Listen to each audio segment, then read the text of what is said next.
Salut à tous et bienvenue dans cette nouvelle vidéo dans laquelle vous allez découvrir comment paramétrer un bouton dans Cheetah, c'est-à-dire l'élément bouton dans Cheetah. Alors, voici un exemple de l'élément bouton. Dans cette vidéo, nous allons voir les réglages ou les configurations qu'on peut établir qu'on peut effectuer sur un élément bouton. Alors, la première des choses qu'on peut faire, c'est de changer le titre du bouton, c'est-à-dire le titre de l'appel à l'action. Et pour ce faire, il suffit juste d'aller dans les paramètres, donc appliquant sur le crayon, et d'aller dans titre, titre, et de mettre votre appel à l'action. Donc, en savoir plus ou cliquez ici. Moi, je mets en savoir plus, tout simplement. Maintenant, si je ne veux pas que la police soit en blanc, mais plutôt en rouge, donc c'est ici que je vais changer la couleur de la police. Je la mets en rouge, par exemple, vous voyez. La taille de la police, je peux diminuer comme l'augmenter sur desktop ou sur mobile.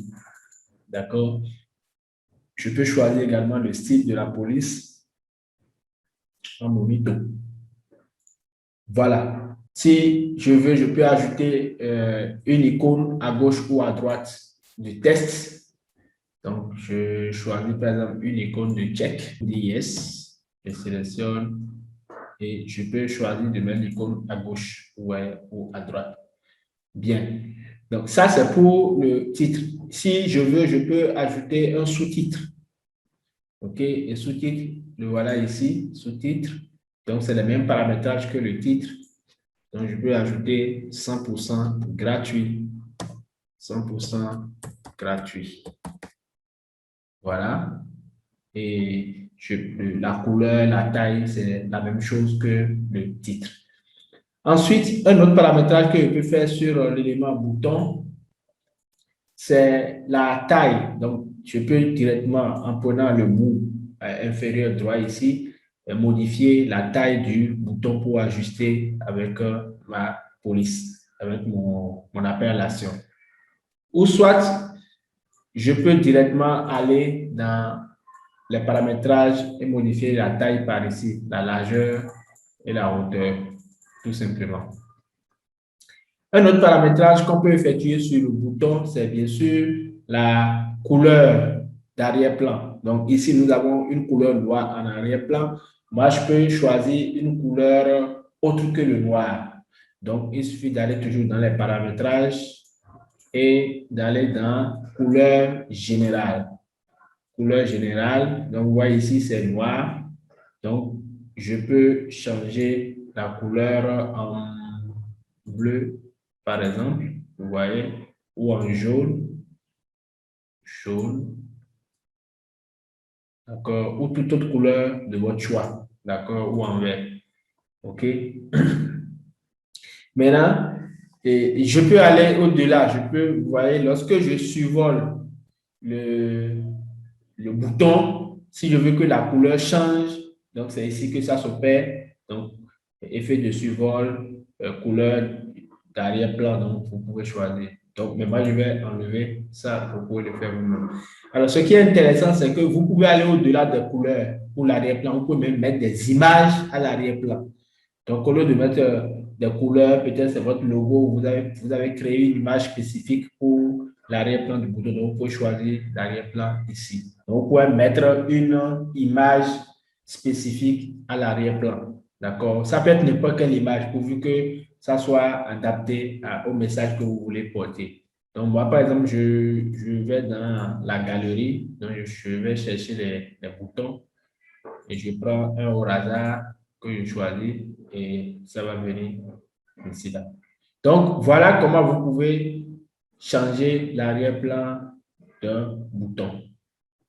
Autre chose que vous pouvez faire sur un bouton, c'est quoi? Autre chose que vous pouvez modifier la bordure du bouton. Donc, au lieu que ça soit un rectangle, vous pouvez vraiment faire des effets, des styles, des effets spéciaux.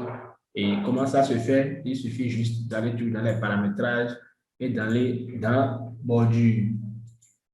Bordure. Ici, nous avons bordure simple.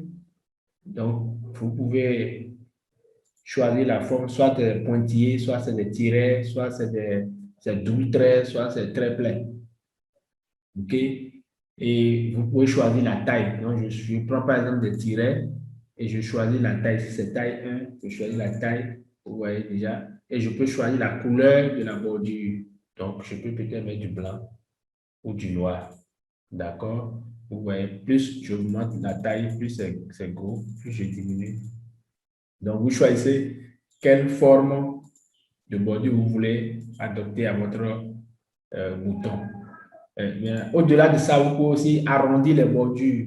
Donc, arrondir les bordures. Donc, au lieu d'avoir une bordure rectangulaire, vous pouvez avoir une bordure, au lieu d'avoir une bordure rectangulaire, donc votre bouton qui est normalement un rectangle, vous pouvez le transformer en cercle, vous pouvez le transformer en carré, vous pouvez le transformer en une forme que vous voulez. D'accord? Alors, une forme spéciale que j'aime bien, c'est d'arrondir juste quelques extrémités. OK? Par exemple, l'extrémité de la deuxième diagonale et de laisser les extrémités de la première diagonale inchangées. Vous voyez? Donc, ça donne vraiment un effet spécial à votre bouton.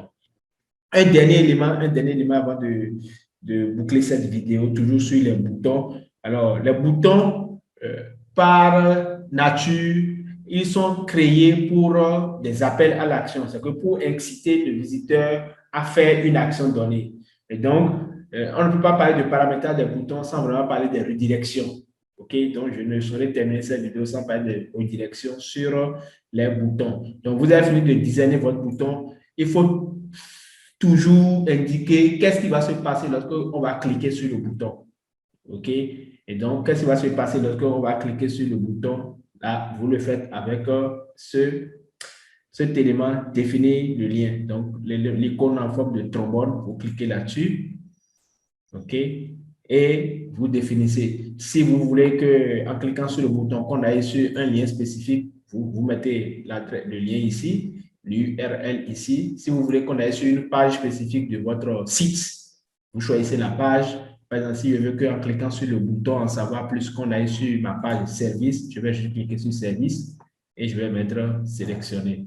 Donc, du coup, dès que quelqu'un vient sur mon site et il clique sur le bouton en savoir plus, il sera redirigé sur ma page service. Alors, c'est tout pour cette vidéo. Je ne la voudrais pas très longue, mais il y avait quelques éléments à partager avec vous. Donc, amusez-vous et montrez-moi ce que vous pouvez faire avec les boutons.